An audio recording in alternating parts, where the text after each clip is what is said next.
ನನ್ನ ಹೆಸರು ಅಭಿಷೇಕ್ ಅಂತ. ನಾನು ರಿಯರ್ತ್ ಎಂಬ ಪ್ರೋಗ್ರಾಮಲ್ಲಿ ಭಾಗವಹಿಸಿದ್ದೆ. ಪ್ರೋಗ್ರಾಮ್ನ ಮೆರಿಟರ್ HVS ಅವರು ನಡೆಸ್ಕೊಟ್ರು. ನಮ್ಮ ಮನೆಯಲ್ಲಿದ್ದೆ. ಹಾಗೆ ಒಂದಿನ ವಾಟ್ಸಪ್ಗೆ ಮೆಸೇಜ್ ಬಂತು ಮೈಪಲ್ ಕಡೆಯಿಂದ. ಮತ್ತು ಅವರೇ ಕಾಲ್ ಮಾಡಿದ್ರು.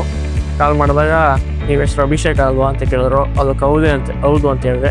ಅವರು ಮೈಪಲ್ ಕಡೆಯಿಂದ 10 days ಟ್ರೈನಿಂಗ್ ಐತೆ, ಪ್ಲೇಸ್ಮೆಂಟು ಕೊಡ್ತೀವಿ ಅಂತ ಹೇಳಿದ್ರು. ಒಂದಿನ ಇಂಟರ್ವ್ಯೂ ಐತೆ, ಬರ್ತೀರಾ ಅಂತ ಕೇಳಿದ್ರು. ಅದಕ್ಕೆ ಇಂಟರ್ವ್ಯೂ ಬರ್ತೀವಿ, ಒಂದು ಸಾರಿ ಬರ್ತೀವಿ ಅಂತ ಹೇಳಿದೆ. ಆ ಇಂಟರ್ವ್ಯೂ ಹೋಗಿದೆ. ಇಂಟರ್ವ್ಯೂ ಸೆಲೆಕ್ಟ್ ಆಗಿ 10 days ಟ್ರೈನಿಂಗ್ ಮಾಡ್ರು ಮೈಪಲ್ ಕಡೆಯಿಂದ. ಆ ಟ್ರೈನಿಂಗಲ್ಲಿ ಕಮ್ಯುನಿಕೇಷನ್ ಸ್ಕಿಲ್ಲು ಮತ್ತು ಇಂಟರ್ವ್ಯೂಲಿ ಯಾವ ಥರ ಮಾತಾಡಬೇಕು, ಯಾವ ಥರ ಹೆಂಗೆ ಮಾತಾಡಬೇಕು, ಅವ್ರು ಕೇಳಿದ ಕ್ವಶನ್ಗೆ ಯಾವ ಥರ ಉತ್ತರ ಕೊಡಬೇಕು ಎಲ್ಲನೂ ಹೇಳ್ಕೊಟ್ರು. ಮತ್ತು ಪುನಃ ಶಿವನ ಸಮುದ್ರಕ್ಕೆ ಕರ್ಕೊಂಡು ಹೋಗಿದ್ರು. ಶಿವನ ಸಮುದ್ರದಲ್ಲಿ ಕರೆಂಟ್ ಹೇಗೆ ಉತ್ಪತ್ತಿ ಆಗುತ್ತೆ ಎಲ್ಲನೂ ತೋರಿಸ್ಕೊಟ್ರು. 10 days ಟ್ರೈನಿಂಗ್ ಆದ ತಕ್ಷಣವೇ ಮೈಪಲ್ ಕಡೆಯಿಂದ HR ಮೇಡಮ್ ಅವರು ಕಾಲ್ ಮಾಡಿದ್ರು. ನೀವು ಶಾರ್ಟ್ ಲಿಸ್ಟ್ ಆಗಿದ್ದೀರಾ, ಬೆಂಗಳೂರು ಏರ್ಪೋರ್ಟಲ್ಲಿ ಇಂಟರ್ವ್ಯೂ ಐತೆ, ಹೋಗ್ತೀರಾ ಅಂತ ಕೇಳಿದ್ರು.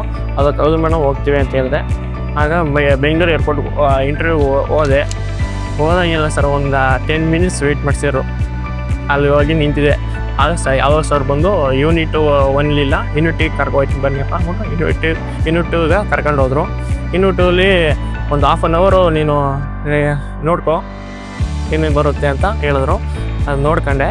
ಆಗ ಇನ್ನೊಂದು ಯೂನಿಟ್ 2ಇಂದ ಮತ್ತು ಯೂನಿಟ್ 1 ಕರ್ಕೊಂಡೋಗಿ ಅಲ್ಲಿ ಇಂಟರ್ವ್ಯೂ ಮಾಡಿದ್ರು ಸರ್.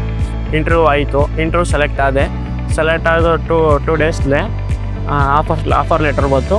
ಇನ್ನು ನಾಳೆ ಇಲ್ಲ ನಾಳಿದ್ದಿಂದ ಹೋಗಿ ಜಾಯ್ನಿಂಗ್ ಆಗ್ತಿದ್ದೀನಿ ಸರ್. ಫಸ್ಟ್ ಟೈಮ್ ನೋಡಿದೆ ಏರ್ಪೋರ್ಟ. ಒಳ್ಳೆ ಚೆನ್ನಾಗಿತ್ತು, ಸೂಪರಾಗಿತ್ತು. ಬೆಂಗಳೂರು ಸೂಪರಾಗಿತ್ತು ಸರ್. ಮತ್ತು ಅಲ್ಲಿ ಸೆಕ್ಯೂರಿಟಿ ಫುಲ್ ಟೈಟು.